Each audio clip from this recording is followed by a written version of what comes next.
ବାବୁ, ଅଟା ଗୁଡାକ ଅନେକ ଦିନ ଏଠି ରହିବାରୁ ସେଥିରେ ପୋକ ଲାଗି ଗଲାଣି। ମୁଁ କଣ ଏସବୁ ଅଟା ଫିଙ୍ଗିଦେବି? ଆରେ ନା ନା, ଏତେ ଗୁଡେ ଅଟା ଫିଙ୍ଗିଦେଲେ ମୋର ଅନେକ କ୍ଷତି ହେଇଯିବ। ତୁ ଗୋଟେ କାମ କର, ଏ ସବୁ ଅଟା ମୋ ଦୋକାନରେ ପହଞ୍ଚେଇ ଦେ। ଆଜି ଯେମିତି ବି ହେଉ ମୁଁ ଏ ସବୁ ଅଟା ବିକ୍ରି କରିଦେବି। ଏମିତି କାଉ ସେ ସବୁ ଖରାପ ଅଟା ନେଇ ନିଜ ଦୋକାନକୁ ଗଲା ଆଉ ବିକ୍ରି କଲା।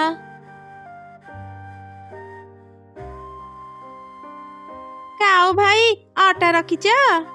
ହଁ, ମୁଁ ଅଟା ରଖିଛି। ତୁ କେତେ ଅଟା ନେବୁ କହ? ମତେ 1 କେଜି ଅଟା ଦିଅ। ଆଚ୍ଛା କାଉ ଭାଇ, 1 କେଜି ଅଟାର ଦାମ କେତେ? 1 କେଜି ଅଟାର ଦାମ 60 ଟଙ୍କା। କଣ ହେଲା, 60 ଟଙ୍କା? ମୁଁ ତ ଶୁଣିଥିଲି ଅଟା କେଜି 40 ଟଙ୍କା। ତୁମେ ଏତେ ଅଧିକ ଟଙ୍କା କାହିଁକି ନେଉଛ? କାହିଁକି ନା ମୋ ଅଟା ବହୁତ ଭଲ, ସେଥିରେ ଟିକେ ବି ଭେଜାଲ ନାହିଁ। ତୁ ନେବୁ ଯଦି ନେ, ନହେଲେ ନାହିଁ। ସେମାନେ ଏପରି କଥା ହେବା ସମୟରେ ଚଢ଼େଇ କାଉ ପାଖରୁ ନେଇଥିବା ଅଟା ପ୍ୟାକେଟ ଧରି ତା ଦୋକାନକୁ ଆସିଲା। କାଉ ଭାଇ, ମତେ କେମିତିକା ଅଟା ଦେଇଛ? ଘରେ ଅଟା ନଥିଲା ବୋଲି ତୁମେ ଯେତେ ଟଙ୍କା କହିଲେ ମୁଁ ସେତେ ଟଙ୍କା ଦେଇ ତୁମଠୁ ଅଟା ନେଲି। ହେଲେ ଘରେ ଯାଇ ଦେଖିଲି ତୁମ ଅଟାରେ ପୋକ ଗୁଡ଼ି ବାଲି ଭର୍ତ୍ତି। ତୁମର ଏଇ ଖରାପ ଅଟା ତୁମେ ନେଇଯାଅ, ଆଉ ମତେ ମୋ ଟଙ୍କା ଫେରାଅ। ତୁ ଏ କଣ କହୁଛୁ ଚଢ଼େଇ? ତୁ ନିଜେ ନିଜ ଅଟାରେ ପୋକ ଗୁଡ଼ି ପକେଇ ମୋ ପାଖକୁ ଆଣି ମୋଠୁ କ୍ଷତିପୂରଣ ନେବାକୁ ଚାହୁଁଛୁ? ମତେ ବଦନାମ କରନି, ନହେଲେ କିଛି ଭଲ ହେବନି କହୁଛି। ଏମିତି ସେମାନେ ପାଟି କରୁଥିଲେ। ସେମାନଙ୍କ କଥା ଶୁଣି ଆଉ କିଛି ଚଢ଼େଇ କାଉର ଦୋକାନକୁ ଆସିଲେ। ମୁଁ ମିଛ କହୁନି, ମୋ କଥାକୁ ଯଦି ବିଶ୍ୱାସ କରୁନ, କାଉ ଭାଇଙ୍କ ଦୋକାନରେ ଥିବା ଏଇ ଭଲ ଅଟା ବସ୍ତା ଗୁଡ଼ିକ ଖୋଲିକି ଦେଖ, ତାପରେ ତମେ ମାନେ ସବୁ ଜାଣିପାରିବ। ନା ନା, ମୁଁ ମୋ ଅଟା ଖୋଲିବାକୁ ଦେଇ ପାରିବିନି। ଏ ଚଢ଼େଇ ମିଛ କହୁଛି। ଇଏ ଜାଣିଶୁଣି ମୋର କ୍ଷତି କରିବାକୁ ଚାହୁଁଛି। ଆରେ କାଉ, ତୁ ଯଦି ସତ କହୁଛୁ ଏବେ ଏମାନଙ୍କୁ ତ ଅଟା ଦେଖି ପ୍ରମାଣ କରିଦେ। ନା ନା, ମୋର କାହାକୁ ବି ପ୍ରମାଣ କରିବା ଦରକାର ନାହିଁ। ମୋର କ୍ଷତି ହେଲେ କଣ ତମେ ମାନେ ମତେ ଟଙ୍କା ଦେବ? ଯାଅ ଯାଅ, ଏଠୁ ଚାଲିଯାଅ। କାଉ, ତୁ ଚିନ୍ତା କରନି, ତ ଅଟା ଯଦି ଭଲ ହେଇଥାଏ ମୁଁ ତୋର ସବୁ ଅଟା କିଣି ନେବି। ଆରେ ଦେଖୁଛ କଣ, କାଉର ଅଟା ପ୍ୟାକେଟ ଖୋଲ। ଯେମିତି ସବୁ ଚଢ଼େଇ କାଉର ଅଟା ପ୍ୟାକେଟକୁ ଖୋଲିଲେ, ସେମାନେ ଦେଖିଲେ ତାର ସବୁ ଅଟା ପ୍ୟାକେଟରେ ପୋକ ଆଉ ଗୁଡ଼ି ଭର୍ତ୍ତି। କଣ କାଉ ଭାଇ, ଭାରି ବଡ଼ ବଡ଼ କଥା ତ କହୁଥିଲ। ତୁମ ଅଟା ଜମା ବି ଭେଜାଲ ନୁହଁ। ତୁମ ଅଟା କେତେ ଭଲ ଏବେ ଆମ ନିଜ ଆଖିରେ ଦେଖୁଛୁ। ତୁ ଦିନକୁ ଦିନ ବହୁତ ଲୋଭୀ ପାଲଟି ଗଲୁଣି କାଉ।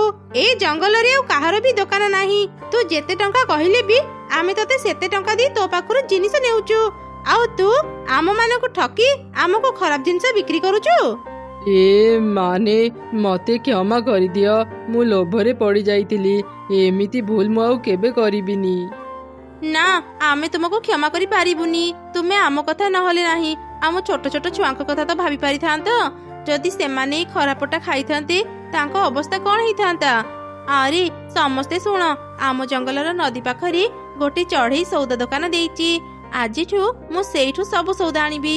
ତମେ ମାନେ ବି ସେ ଦୋକାନରୁ ସଉଦା ଆଣ। ହଁ ହଁ, ଆମେ ବି ସେଇ ଦୋକାନରୁ ଏବେଠୁ ସଉଦା ଆଣିବୁ। ଏମିତି କଥା ହେଇ ସବୁ ଚଢ଼େଇ ସେଠାରୁ ଚାଲିଗଲେ। ସେଦିନ ପରଠାରୁ ଆଉ କେହି ବି କାଉର ସଉଦା ଦୋକାନକୁ ଆସିଲେନି। ଏମିତି ଦେଖି ତ କାଉ ଅନେକ ରାଗିଗଲା। ସେ ବଦମାସ ଚଢ଼େଇ ପାଇଁ ଆଜି ମୋର ଏତେ ବଡ଼ କ୍ଷତି ହେଲା। ସେ ଚଢ଼େଇକୁ ମୁଁ ଜମା ବି ଛାଡ଼ିବିନି। କିନ୍ତୁ ଏତେ ଗୁଡ଼େ ଅଟା ନଷ୍ଟ କରିବାକୁ ମତେ ଜମା ଇଚ୍ଛା ହଉନି। କଣ ଯେ ଏବେ କରିବି? ଆରେ ହଁ, ବୁଝିଗଲି। ମୁଁ ଏବେ କଣ କରିବି? ଆଗକୁ ତ ହୋଲି। ମୁଁ ଗୋଟେ କାମ କରେ, ମୋର ସବୁ ଅଟାକୁ ରଙ୍ଗ କରି ହୋଲିରେ ମୁଁ ସେସବୁ ବିକ୍ରି କରେ। ଏଥର ଚଢ଼େଇ ମାନେ ଅଟାରେ ହୋଲି ଖେଳିବେ। ହା ହା ହା। ଏମିତି ଚିନ୍ତା କରି କାଉ ସବୁ ଅଟା ନେଇ ତା ଘରକୁ ଗଲା। ସବୁ ଅଟା ଅଲଗା ଅଲଗା କରି ସେଥିରେ ରଙ୍ଗ ମିଶେଇଲା।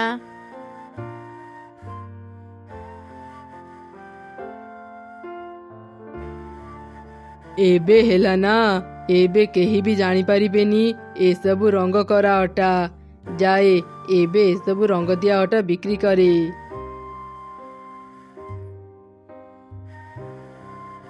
ମା ମା, ଆଗକୁ ହୋଲି, ମତେ କେବେ ରଙ୍ଗ କିଣିଦେବ?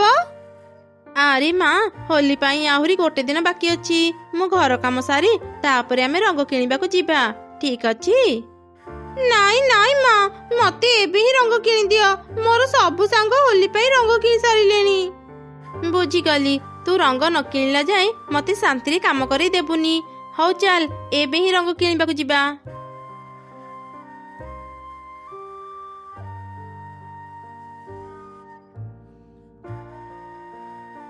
ଚଢ଼ି ତୁ କଣ ରଙ୍ଗ କିଣିବା ପାଇଁ ଯାଉଛୁ?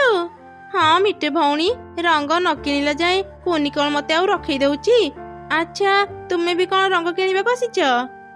ହଁ, ମୁଁ ବି ରଙ୍ଗ କିଣିବାକୁ ଆସିଛି। ଆରେ ଚଢ଼ି ଜାଣିଛୁ, କାଉ ନା ସଉଦା ଦୋକାନ ଛାଡି ଏବେ ରଙ୍ଗ ଦୋକାନ ଦେଲାଣି। ମୁଁ ଶୁଣିଛି ସେ ବହୁତ କମ ଦାମରେ ରଙ୍ଗ ବିକ୍ରି କରୁଛି। ଚାଲେ ଆମେ ବି ତା ପାଖରୁ ରଙ୍ଗ ଆଣିବା। କିଛି ଦିନ ତଳେ ସେ କାଉ ଖରାପଟାକୁ ଭଲ କହି ଅଧିକ ଦାମରେ ବିକ୍ରି କରୁଥିଲା। ଏବେ ସେ ରଙ୍ଗ ଦୋକାନ ଦେଇ କମ ଦାମରେ ରଙ୍ଗ ବିକ୍ରି କରୁଛି। ସେ ପୁଣି କିଛି ଖରାପ କାମ କରୁନି ତ? ଚାଲ ଥରେ ଯାଇ ଦେଖି ଆସିବା। ଏମିତି କଥା ହେଇ ସେମାନେ କାଉର ଦୋକାନକୁ ଗଲେ। ସେମାନେ ଦେଖିଲେ କାଉର ଦୋକାନରୁ ରଙ୍ଗ କିଣିବା ପାଇଁ ଅନେକ ଚଢ଼େଇ ଭିଡ଼ ଜମେଇଛନ୍ତି। କାଉର ରଙ୍ଗ ଗୁଡ଼ିକ ଏତେ ଫିକା ଫିକା କାହିଁକି ଦେଖାଯାଉଛି? ସେ ରଙ୍ଗରେ ପୁଣି କିଛି ମିଶେଇନି ତ? ଆରେ ତମେ ମାନେ ଏଠି, ତମେ ମାନେ କଣ ରଙ୍ଗ କିଣିବାକୁ ଆସିଛ? ତମ ମାନଙ୍କ ପାଇଁ ମୋ ବ୍ୟବସାୟ ବନ୍ଦ ହେଇଗଲା। କାଉ ଭାଇ, ଭୁଲ ତମର ହିଁ ଥିଲା। ତମେ ଯଦି ଠିକ କାମ କରିଥାନ୍ତ ତୁମ ବ୍ୟବସାୟ କେବେ ବି ବନ୍ଦ ହେଇନଥାନ୍ତା। ଆରେ ଆରେ ଆଉ ଝଗଡା କରନି, ଆଗକୁ ହୋଲି। କାଉ, ତୋ ଛଡା ଏଠି ଆଉ କାହାର ବି ରଙ୍ଗ ଦୋକାନ ନାହିଁ। ତୁ ଏବେ ଆଉ ନ ରାଗି ଆମକୁ ରଙ୍ଗ ଦେ। ଠିକ ଅଛି, ତମେ ମାନେ ରଙ୍ଗ ନେବ ତ ନିଅ, ହେଲେ ଗୋଟେ ରଙ୍ଗକୁ 100 ଟଙ୍କା ଦିଅ, ନହେଲେ ମୁଁ କାହାକୁ ବି ରଙ୍ଗ ଦେବିନି। ତୁ ଏ କଣ କହୁଛୁ କାଉ? ଆମ ସହ ତୁ କିଛି ବି ଠିକ କରୁନୁ। ଠିକ ଅଛି କାଉ ଭାଇ, ଆଗ ଆମକୁ ତୁମ ରଙ୍ଗ ଦେଖାଅ। ଯଦି ତୁମ ରଙ୍ଗ ଠିକ ଥିବ, ତୁମେ ଯେତିକି ଟଙ୍କା କହିବ ଆମେ ତୁମକୁ ସେତିକି ଟଙ୍କା ଦେଇ ରଙ୍ଗ ନେବୁ। ହଁ ହଁ, ଏଇ ନିଅ, ଏଥିରେ ମୁଁ କିଛି ବି ଖରାପ କରିନି, ଭଲ ଭାବରେ ଦେଖି ନିଅ। ତାପରେ ଚଢ଼େଇ ରଙ୍ଗ ନେଇ ସେସବୁକୁ ଭଲ ଭାବରେ ଦେଖିଲା। ହଠାତ୍ ରଙ୍ଗ ଭିତରୁ କିଛି ପୋକ ବାହାରି ଆସିଲେ। ଏମିତି ଦେଖି ତ ଚଢ଼େଇ ସବୁ କିଛି ବୁଝିଗଲା। ଓ, ଏବେ ମୁଁ ବୁଝିଗଲି। ସମସ୍ତେ ଦେଖ, ରଙ୍ଗ ଭିତରୁ ପୋକ ବାହାରୁଛି। ତା ମାନେ ଏଇ ବଦମାସ କାଉ ସେ ଖରା ପଟାରେ ରଙ୍ଗ ମିଶେଇ ଆମକୁ ବିକ୍ରି କରୁଛି। ବଦମାସ କାଉ, ତୁ ଏଯାଏଁ ସୁଧୁରିନୁ? ଭାବିଥିଲୁ ତୁ ବଦଳି ଯାଇଥିବୁ। ସେଥର ସିନା ତତେ ଛାଡ଼ିଦେଲୁ, ହେଲେ ଏବେ ଆଉ ତତେ ଛାଡ଼ିବୁନି। କାଉକୁ ଆଉ କିଛି କହିବାର ସୁଯୋଗ ନ ଦେଇ ମିଟୁ ପୋଲିସ ଡାକି ଆଣିଲା। ପୋଲିସ ମାନେ କାଉକୁ ବାନ୍ଧି ଥାନାକୁ ନେଇଗଲେ। ମିଟୁ ସମସ୍ତଙ୍କ ପାଖରୁ ଟଙ୍କା ଜମା କରି ସହରକୁ ଗଲା, ଆଉ ଅନେକ ସାରା ରଙ୍ଗ କିଣି ଆଣିଲା। ତାପରେ ସବୁ ଚଢ଼େଇ ପରସ୍ପର ରଙ୍ଗ ଲଗେଇ ହୋଲି ପାଳନ କଲେ। ଆଗକୁ ଥିଲା ହୋଲି। ଜଙ୍ଗଲର ସବୁ ଛୋଟ ବଡ଼ ପକ୍ଷୀ ଖୁବ୍ ଖୁସି ଥିଲେ। ଦିନେ ଜଙ୍ଗଲର ସବୁ ପକ୍ଷୀ ହୋଲି କେମିତି ପାଳିବେ ତାର ଯୋଜନା ବନେଇଲେ। ଆରେ ଜାଣିଛ, ପାଖ ଜଙ୍ଗଲର ପକ୍ଷୀ ମାନେ ନା ଖୁବ୍ ଧୁମଧାମରେ ହୋଲି ଖେଳନ୍ତି। ଏ ବର୍ଷ ଆମେ ବି ସେମିତି ହୋଲି ଖେଳିବା। ଆଚ୍ଛା ତେବେ ଠିକ ଅଛି, କେମିତି ସେସବୁ କରିବା କୁହ? ସେଥିପାଇଁ ଦରକାର ଅନେକ ସାରା ରଙ୍ଗ, ପିଚକାରୀ ଆଉ ମିଠା। ଆଉ ହଁ, ଗୀତ ନାଚ ବି ଟିକେ ହେବ, ନହେଲେ ହୋଲି ଖେଳିବାର ମଜା କେମିତି ଆସିବ? ଆରେ ବାଃ, ବହୁତ ଭଲ ଯୋଜନା କରିଛ ତମେ ମାନେ। ଏଥର ହୋଲିରେ ବହୁତ ମଜା ଆସିବ। ତାହେଲେ ଆଉ ଡେରି କାହିଁକି କରିବା? ଚାଲ ଏବେରୁ ହିଁ ହୋଲିର ସାମଗ୍ରୀ କିଣିବା। ହଁ ହଁ, ଚାଲ ସମସ୍ତେ ମିଶି ହୋଲି ପାଇଁ ଟଙ୍କା ଜମା କରିବା। ତାପରେ ସବୁ ଚଢ଼େଇ ଟଙ୍କା ଜମା କଲେ। ହେଲେ ମିନୁ ଚଢ଼େଇ ପାଖରେ ଟଙ୍କା ନଥିବାରୁ ସେ କିଛି ବି ଦେଇ ପାରିଲାନି। ଚଢ଼େଇ, ତୁ ବି ଟଙ୍କା ଦେ, ଆମେ ସମସ୍ତେ ଟଙ୍କା ଦେଲୁ। ମିଟୁ, ତୁ ତ ଜାଣିଛୁ ମୋ ପାଖରେ ଟଙ୍କାଟେ ବି ନାହିଁ। ତମ ମାନଙ୍କୁ ମୁଁ କଣ ଦେବି? ଆମେ ଜାଣୁ ଚଢ଼େଇ, ତୁ ବହୁତ ଗରିବ, ଆମେ ତତେ ଟଙ୍କା ମାଗିବୁନି। ନା ନା, ସେମିତି ହେବନି। ଆମେ ସମସ୍ତେ ଟଙ୍କା ଦେଇଛେ, ଚଢ଼େଇକୁ ବି ଟଙ୍କା ଦେବାକୁ ପଡ଼ିବ, ନହେଲେ ଆମେ ତାକୁ ଆମ ସାଙ୍ଗରେ ଖେଳିବୁନି। ଠିକ ଅଛି କାଉ, ଏ ବର୍ଷ ମୁଁ ତମମାନଙ୍କ ସାଙ୍ଗରେ ହୋଲି ଖେଳିବିନି। ଏମିତି କହି ଚଢ଼େଇ ନିଜ ଘରକୁ ଚାଲିଗଲା। ଅନ୍ୟମାନେ ବଜାରକୁ ଯାଇ ହୋଲିର ସାମଗ୍ରୀ କିଣିଲେ। ସେଦିନ ରାତିରେ ମିନୁ ଚଢ଼େଇର ଝିଅ ତାକୁ କହିଲା, ମା, ଆମ ଘର ବାହାରେ ନା କେତେ ବଡ଼ ଗୋଟେ ଟେଣ୍ଟ ଲଗାଯାଇଛି। କାଲି ସମସ୍ତେ ସେଠି ହୋଲି ଖେଳିବେ। ମୁଁ ବି ମୋ ସାଙ୍ଗମାନଙ୍କ ସହ ମିଶି ସେଠି ହୋଲି ଖେଳିବି, ଆଉ ବହୁତ ମଜା କରିବି। ହଁ ରେ ମା, କାଲି ହୋଲି। ମୁଁ କାଲି ସକାଳେ ତୋ ପାଇଁ ରଙ୍ଗ ପିଚକାରୀ ଆଣିଦେବି, ତୁ ଖେଳିବୁ। ନା ନା ମା, ମୋ ପାଇଁ ଚିନ୍ତା କରନି। ଟେଣ୍ଟରେ ଅନେକ ସାରା ରଙ୍ଗ ପିଚକାରୀ ଅଛି, ମୁଁ ସେଥିରେ ଖେଳି ନେବି। ଏମିତି କହି ଚଢ଼େଇର ଝିଅ ଶୋଇପଡ଼ିଲା। ମା ଚଢ଼େଇ ବି ଶୋଇଗଲା। ପରଦିନ ସକାଳେ ଚଢ଼େଇର ଝିଅ ହୋଲି ରଖାଯାଇଥିବା ଟେଣ୍ଟକୁ ଗଲା। ଆରେ ବା, ଏଠି ତ ଅନେକ ଗୁଡ଼ିଏ ପିଚକାରୀ ଅଛି। ମୁଁ ଏ ବଡ଼ ପିଚକାରୀକୁ ନିଏ। ମୋ ସାଙ୍ଗମାନେ ଆସିଲେ ତାଙ୍କ ସହ ହୋଲି ଖେଳିବି। ଏମିତି ସେ ଚଢ଼େଇର ଝିଅ ନିଜ ପସନ୍ଦର ଏକ ପିଚକାରୀ ନେଲା। ସେତେବେଳେ କାଉ ସେଠାକୁ ଆସି ରାଗି ଯାଇ କହିଲା, ଗରିବ ଚଢ଼େଇର ଝିଅ, ତୁ କଣ ଏ ପିଚକାରୀ ନେଇଛୁ? ତୁ ଜାଣିଛୁ ଏ ପିଚକାରୀର ଦାମ କେତେ? ଦେ ଦେ ଆମ ପିଚକାରୀ। କାଉ ଆଣ୍ଟି, ଏସବୁ ତ ଛୁଆଙ୍କ ପାଇଁ ନା। ତୁମେ ମତେ ରାଗୁଛ କଣ ପାଇଁ? ମୁଁ କଣ ପାଇଁ ତତେ ରାଗୁଛି? ଯା ତୋ ମାକୁ ପଚାରିବୁ। ଏ ଜାଗା ତମମାନଙ୍କ ପରି ଗରିବଙ୍କର ନୁହଁ। ବାହାର ଏଠୁ। କାଉ ଛୋଟ ଚଢ଼େଇ ଛୁଆକୁ ଟେଣ୍ଟରୁ ବାହାର କରିଦେଲା। ଭିତରେ ସମସ୍ତେ ହୋଲି ଖେଳୁଥିଲେ। ବାହାରେ ଛିଡ଼ା ହେଇ ଚଢ଼େଇର ଝିଅ କାନ୍ଦୁଥିଲା। ତାର କାନ୍ଦ ଶୁଣି ତା ମା ତା ପାଖକୁ ଆସିଲା। କଣ ହେଲା ରେ ମା, ତୁ କାନ୍ଦୁଛୁ କଣ ପାଇଁ? ମା, ଦେଖ ନା, ସମସ୍ତେ ଭିତରେ କେମିତି ହୋଲି ଖେଳୁଛନ୍ତି। କାଉ ଆଣ୍ଟି ମତେ ଟେଣ୍ଟରୁ ବାହାର କରିଦେଲେ। ସେ ଏମିତି କାହିଁକି ଗଲେ ମା? ତୁ ମନ ଦୁଃଖ କରନି। ଚାଲ, ମୁଁ ତୋ ପାଇଁ ରଙ୍ଗ ପିଚକାରୀ କିଣିଦେବି। ତୁ ମୋ ସହ ହୋଲି ଖେଳିବୁ। ନାଇଁ ମା, ମୁଁ ମୋ ସାଙ୍ଗମାନଙ୍କ ସାଙ୍ଗରେ ହୋଲି ଖେଳିବି। ଚାଲ ନା ମା, ଭିତରକୁ ଯିବା। ଏମିତି ଚଢ଼େଇର ଝିଅ ତା ମାକୁ ଟାଣି ଟାଣି ଭିତରକୁ ନେଇଗଲା। ଚଢ଼େଇକୁ ଦେଖି ତ କାଉର ସ୍ତ୍ରୀ ଆହୁରି ରାଗିଗଲା। ଆରେ ଆରେ, ଦେଖ ରେ ଲୋଭି ଚଢ଼େଇକୁ, ହୋଲି ପାଇଁ ଟଙ୍କାଟେ ବି ଦେଲାନି, ଆଉ ଏବେ ଫ୍ରିରେ ମିଠା ଖାଇବାକୁ ଚାଲି ଆସିଲା। ତୁ ଏମିତି କଥା କାହିଁକି କହୁଛୁ କାଉ? ମୁଁ ଏଠାକୁ ହୋଲି ଖେଳିବାକୁ ଆସିନି। ମୁଁ ମୋ ଝିଅକୁ ନେବା ପାଇଁ ଆସିଥିଲି। ଆରେ ସମସ୍ତେ କୁଆଡେ ଗଲ? ଦେଖିବା ଆସ, ଏ ଚଢ଼େଇ ଟଙ୍କାଟେ ବି ନ ଦେଇ ଏବେ ହୋଲି ଖେଳିବା ପାଇଁ ଏଠାକୁ ଚାଲି ଆସିଛି। କାଉ, ଦୟାକରି ତ ପାଟି ବନ୍ଦ କର। ମୁଁ ଏବେ ମୋ ଝିଅକୁ ନେଇ ଏଠାରୁ ଚାଲି ଯାଉଛି। ମୁଁ କାଇଁ ମୋ ପାଟି ବନ୍ଦ କରିବି? ଯୋଉଟା ସତ ମୁଁ ସେଇଟା କହିଲି। ଉପରେ ମନା କଲେ କଣ ହେଲା? ତୁ ତ ଭିତରେ ଚାହୁଁଥିବୁ ନା ଆମେ ତତେ ମନା କରିବୁ ଏଠୁ ଯିବା ପାଇଁ, ଆଉ ତୁ ମାଗଣାରେ ହୋଲି ଖେଳି ପାରିବୁ। ଏମିତି କାଉ ଚଢ଼େଇକୁ ବହୁତ ଅପମାନ ଦେଲା। ଚଢ଼େଇ ଆଉ କିଛି ନ କହି ନିଜ ଝିଅକୁ ଧରି ସେଠାରୁ ବାହାରି ଆସିଲା। ସେଇ ଜଙ୍ଗଲ ବାହାରେ ଏକ ଦୁଷ୍ଟ ଚିଲ ରହୁଥିଲା। ସବୁ ଚଢ଼େଇକୁ ହୋଲି ଖେଳୁଥିବାର ଦେଖି ସେ କହିଲା, ଆଜି ସମସ୍ତେ ହୋଲି ଖେଳିବାରେ ବ୍ୟସ୍ତ। ମୋ ଶିକାର ଧରିବା ପାଇଁ ଏଇଟା ଭଲ ସୁଯୋଗ। ମୁଁ ବି ଆଜି ମୋ ଦେହରେ ରଙ୍ଗ ଲଗେଇ ଚଢ଼େଇଙ୍କ ପାଖକୁ ଯିବି। ମତେ କେହି ବି ଚିହ୍ନି ପାରିବେନି। ତାପରେ ମୁଁ ମୋ ଶିକାର ନେଇ ସେଠୁ ଚାଲି ଆସିବି। ଏମିତି ଚିନ୍ତା କରି ଚିଲ ନିଜ ଦେହରେ ରଙ୍ଗ ଲଗେଇ ଚଢ଼େଇଙ୍କ ଟେଣ୍ଟ ଭିତରକୁ ଗଲା। ସୁଯୋଗ ଦେଖି ସେ କାଉର ପୁଅକୁ ଧରି ସେଠୁ ଚାଲି ଆସିଲା। ସମସ୍ତେ ଖେଳିବାରେ ଏତେ ବ୍ୟସ୍ତ ଥିଲେ ଯେ କେହି ଏକଥା ଜାଣିପାରିଲେନି। କାଉର ପୁଅ ଜୋର ଜୋରେ ଚିତ୍କାର କରୁଥିଲା। ମିନୁ ଚଢ଼େଇ ତାର ଚିତ୍କାର ଶୁଣି ପାରିଲା। ସେ ଟେଣ୍ଟ ବାହାରେ ହିଁ ଛିଡ଼ା ହେଇଥିଲା। ଆରେ, ଏ ଛୁଆ ତ କାଉର। ଦୁଷ୍ଟ ଚିଲ ତାକୁ କୋଉଠିକି ନେଉଛି? ମୁଁ ଶୀଘ୍ର ତା ପାଖକୁ ଯାଏ। ଆରେ ଚଢ଼େଇ, ଏଠାରୁ ଚାଲିଯା। ମତେ ଆରାମରେ ଛୁଆ ଖାଇବାକୁ ଦେ, ନହେଲେ ମୁଁ ତତେ ବି ଖାଇଦେବି। ଦୁଷ୍ଟ ଚିଲ, ମୁଁ ଥିବା ଯାଏ ତୁ ଏ ଛୁଆର କିଛି କ୍ଷତି କରିପାରିବୁନି। ଏମିତି ସେ ଚଢ଼େଇ ଦୁଷ୍ଟ ଚିଲ ସହ ଲଢ଼େଇ କଲା। ସେ ଆହତ ହେଇଗଲା। ତଥାପି ସେ କୌଣସି ମତେ କାଉର ପୁଅକୁ ଚିଲ ପାଖରୁ ରକ୍ଷା କରି ନେଇ ଆସିଲା। ଆରେ ପୁଅ, ତୁ କୁଆଡେ ଚାଲି ଯାଇଥିଲୁ? ଆମେ ସମସ୍ତେ ତତେ କେତେ ନ ଖୋଜିଛୁ। ମା, ମତେ ଦୁଷ୍ଟ ଚିଲ ନେଇ ଯାଉଥିଲା।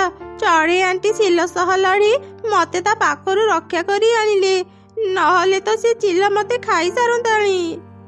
ପୁଅ ପାଖରୁ ଏମିତି ସବୁ ଶୁଣି କାଉ ନିଜ ଭୁଲ ପାଇଁ ଅନୁତାପ କଲା। ଚଢ଼େଇ, ମୁଁ ତତେ କେତେ ଅପମାନ ଦେଇଛି। ତୁ ସେସବୁ ଭୁଲି ମୋ ପୁଅର ଜୀବନ ରକ୍ଷା କଲୁ। ମୋ ବ୍ୟବହାର ପାଇଁ ମତେ କ୍ଷମା କରିଦେ। କାଉ, ମୋ ଟଙ୍କାରେ ଗରିବ ହେଇପାରେ, ହେଲେ ହୃଦୟରୁ ନୁହଁ। ମୁଁ ନିଜ ଆଖି ସାମ୍ନାରେ କେମିତି ଏ ଛୋଟ ପୁଅଟିର କ୍ଷତି ହେବାକୁ ଦେଇଥାନ୍ତି? ଚଢ଼େଇ, ତୁ ଆମ ସମସ୍ତଙ୍କୁ କ୍ଷମା କରିଦେ। ଆଜି ପରଠାରୁ ଆମେ ଆଉ କାହାକୁ ବି ଅଲଗା କରିବୁନି। ଆଉ ମନ ଦୁଃଖ କରନି। ଭଗବାନଙ୍କ କୃପାରୁ ସମସ୍ତେ ଠିକ ଅଛନ୍ତି। ଚାଲ, ଏବେ ସମସ୍ତେ ମିଶି ଖୁସିରେ ହୋଲି ପାଳିବା। ଚଢ଼େଇ ସମସ୍ତଙ୍କୁ କ୍ଷମା କରିଦେଲା।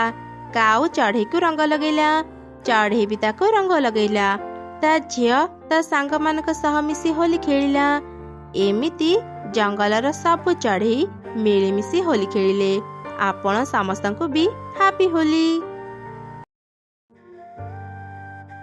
ହୋଲି ହେ, ହୋଲି ହେ, ଆଜି ହଉଛି ରଙ୍ଗର ପର୍ବ ହୋଲି। ଖୁସିର ଦିନ। ହେଲେ ମୁଁ ଥାଉ ଥାଉ କେହି ଖୁସି ହେଇପାରିବେନି। ଏ ଜଙ୍ଗଲର ଚଢ଼େଇମାନେ ପ୍ରତିବର୍ଷ ହୋଲି ଖେଳନ୍ତି, ହେଲେ ମୋତେ କେହି ଡାକନ୍ତିନି। ଏ ବର୍ଷ ମୁଁ ହୋଲି ଖେଳିବି ନିଜେ ବନେଇଥିବା ରଙ୍ଗକୁ ନେଇ। ଏଇ ହଉଛି ମୋ ପ୍ରଥମ ରଙ୍ଗ ଗୋବର ପାଣି। ଏଇ ହଉଛି ମୋ ଦ୍ୱିତୀୟ ରଙ୍ଗ ଲଙ୍କା ଗୁଣ୍ଡ। ଲଙ୍କା ବମ୍ ଫିଙ୍ଗି ଖେଳିବି ହୋଲି। ଯାହା ଦେହରେ ବାଜିବ ଏ ଲଙ୍କା ବମ୍ ସେ ଭୁଲିଯିବ ନିଜ ନାମ। ଏମିତି ଚିନ୍ତା କରି ପିଶାଚି ତା ଗୋବର ବାଲ୍ଟି ଧରି ଜଙ୍ଗଲ ଭିତରକୁ ଆସିଲା। ସେ ଦେଖିଲା ସବୁ ଚଢ଼େଇ ମନ ଖୁସିରେ ହୋଲି ଖେଳୁଛନ୍ତି। ହୋଲି ହେ ବୁରା ନା ମାନ ହୋଲି ହେ। ଏଇ ନେ ମୁନା। ଆରେ ମତେ ତ ପୁରା ଭିଜେଇ ଦେଲୁ, ଏଇ ତୁ ବି ନେ। ଏସବୁ ଏମାନେ କ'ଣ କରୁଛନ୍ତି? ମୋ ଛଡ଼ା ଏମାନେ ଏତେ ମଜା କରୁଛନ୍ତି। ରୁହ, ତମମାନଙ୍କ ମଜା ଛଡ଼ଉଛି। ଏମିତି କହି ପିଶାଚି ତା ଗୋବର ପାଣି ଛୁଆଙ୍କ ଉପରକୁ ଫିଙ୍ଗିଲା। ଠିକ୍ ସେହି ସମୟରେ ଜୋରେ ପବନ ବହିଲା। ଗୋବର ପାଣି ପବନରେ ଉଡ଼ି ଆସି ପିଶାଚିର ଦେହରେ ହିଁ ପଡ଼ିଲା। ତା ଦେହରୁ ଦୁର୍ଗନ୍ଧ ବାହାରିଲା। ଆରେ ଆରେ ଏସବୁ କ'ଣ ହେଇଗଲା? ଏ ପବନ ଏତିକି ବେଳେ ହିଁ ବହିବାର ଥିଲା। ଛି, ମୋ ଦେହରୁ କେତେ ଦୁର୍ଗନ୍ଧ ବାହାରୁଛି। ମୁଁ ଏ ଛୁଆ ଗୁଡ଼ାଙ୍କୁ ଛାଡ଼ିବିନି। ଏବେ ମୁଁ ଏମାନଙ୍କ ଉପରକୁ ଲଙ୍କା ଗୁଣ୍ଡ ଫିଙ୍ଗିବି। ଲଙ୍କା ଗୁଣ୍ଡ ଯେତେବେଳେ ଏମାନଙ୍କ ମୁହଁରେ ବାଜିବ ମଜା ଆସିଯିବ। ଏମିତି କହି ପିଶାଚି ତା ଲଙ୍କା ଗୁଣ୍ଡ ବାହାର କଲା ଫିଙ୍ଗିବା ପାଇଁ। ହଠାତ୍ ଗଛରୁ ଏକ ଶୁଖିଲା ପତ୍ର ଖସି ପିଶାଚିର ନାକରେ ବାଜିଲା। ସେ ଜୋରେ ଛିଙ୍କିଲା। ଯାହା ଫଳରେ ପିଶାଚିର ଲଙ୍କା ଗୁଣ୍ଡ ତା ଉପରେ ହିଁ ପଡ଼ିଗଲା। ଆରେ ମରିଗଲି ରେ, ଜଳିଗଲି। ବଞ୍ଚାଅ ରେ, ମତେ କେହି ବଞ୍ଚାଅ। କ'ଣ କରିବାକୁ ଆସିଥିଲି, କ'ଣ ହେଇଗଲା? ଏଇ ମୁନା, କିଏ ଗୋଟେ ଛିଙ୍କିଲା ନା? କାଇଁ ନାଇଁ ତ, ମୁଁ ତ କିଛି ବି ଶବ୍ଦ ଶୁଣିନି। ହୋଲି ହେ ବୁରା ନା ମାନ ହୋଲି ହେ। ସେପଟେ ଲଙ୍କା ଗୁଣ୍ଡ ପିଶାଚିର ଆଖି ନାକରେ ପଶିଗଲା। ସେ ଅନେକ ରାଗିଗଲା। ଛାଡ଼ିବିନି, ମୁଁ କାହାକୁ ବି ଛାଡ଼ିବିନି। ଆଜି ଏମାନଙ୍କୁ ମାରି ମୁଁ ଖାଇଦେବି। ଏମିତି କହି ପିଶାଚି ଛୁରୀ ବାହାର କରି ଛୋଟ ପିଲାଙ୍କୁ ମାରିବା ପାଇଁ ଦୌଡ଼ିଲା। ପିଲାମାନେ ବି ପିଶାଚିକୁ ଦେଖି ଅନେକ ଡରିଗଲେ। ସେମାନେ ବି ନିଜ ନିଜ ଘରକୁ ଯିବା ପାଇଁ ଦୌଡ଼ିଲେ। ବଞ୍ଚାଅ ବଞ୍ଚାଅ, ଆମକୁ କେହି ବଞ୍ଚାଅ, ଏଇ ପିଶାଚି ଆମକୁ ମାରିଦେବ। ପିଶାଚି ଆମ ପଛରେ ପଡ଼ିଛି, ଆମକୁ କେହି ବଞ୍ଚାଅ। ପିଲାମାନଙ୍କର ଚିତ୍କାର ଶୁଣି ସବୁ ଚଢ଼େଇ ହାତରେ ଲାଠି ଧରି ରାସ୍ତାକୁ ଆସିଲେ। ପିଲାମାନଙ୍କ ପଛରେ ପିଶାଚିକୁ ଦୌଡ଼ୁଥିବାର ଦେଖି ସବୁ ଚଢ଼େଇ ପିଶାଚିକୁ ଘେରି ତାକୁ ବହୁତ ପିଟିଲେ। ଏ ପିଶାଚି ଆମ ପିଲାମାନଙ୍କ ଉପରେ ଆକ୍ରମଣ କରୁଥିଲା। ମାର ମାର ୟାକୁ। ଆମ ପିଲାଙ୍କ ଉପରେ ନଜର ପକାଉଛୁ ପିଶାଚି, ଏବେ ମାଡ଼ ଖା। ଆଉ ମାରନି ମାରନି, ଓଃ ଭାରି କାଟୁଛି। ମୁଁ ଆଉ ଦିନେ ବି ଏଠାକୁ ଆସିବିନି। ଦୟାକରି ମତେ ଛାଡ଼ି ଦିଅ। ପିଶାଚି, ଆମେ ତୋର କିଛି କ୍ଷତି କରିନୁ। ତୁ ଆମ ପିଲାମାନଙ୍କୁ କାହିଁକି ମାରିବାକୁ ଚାହୁଁଥିଲୁ? ତମେ ମାନେ ପ୍ରତିବର୍ଷ ହୋଲି ଖେଳ, ମତେ କେହି ବି ଡାକନି। ଏ ବର୍ଷ ମୁଁ ରାଗରେ ସମସ୍ତଙ୍କ ଉପରେ ଗୋବର ପାଣି ଆଉ ଲଙ୍କା ଗୁଣ୍ଡ ଫିଙ୍ଗିବାକୁ ଆସିଥିଲି, ହେଲେ ସେସବୁ ମୋ ଉପରେ ହିଁ ପଡ଼ିଗଲା। ମୁଁ ରାଗି ଯାଇ ସମସ୍ତଙ୍କୁ ମାରିବା ପାଇଁ ଆସିଥିଲି। ମତେ କ୍ଷମା କରିଦିଅ। ମୁଁ ଆଉ କେବେ ବି ଏଠାକୁ ଆସିବିନି। ମୁଁ କେବଳ ତମମାନଙ୍କ ସହ ହୋଲି ଖେଳିବାକୁ ଚାହୁଁଥିଲି। ଓ ଏଇ କଥା, ତେବେ ଚାଲ ଆମ ସହ ମିଶି ହୋଲି ଖେଳିବ। ନା ନା, ଆମେ ପିଶାଚିକୁ ଏମିତି ଛାଡ଼ିବାନି। ଧର ଧର ସମସ୍ତେ ୟାକୁ। ତାପରେ ସବୁ ଚଢ଼େଇ ପିଶାଚିକୁ ଧରି ରଙ୍ଗ ମିଶା ପାଣି ଗାଡ଼ିଆକୁ ଫୋପାଡ଼ି ଦେଲେ। ହା ହା ହା, ବୁରା ନା ମାନ ହୋଲି ହେ। ହୋଲି ହେ ହୋଲି ହେ। ଏମିତି ସମସ୍ତେ ସେ ବର୍ଷ ଖୁବ୍ ମଜା କରି ହୋଲି ଖେଳିଲେ।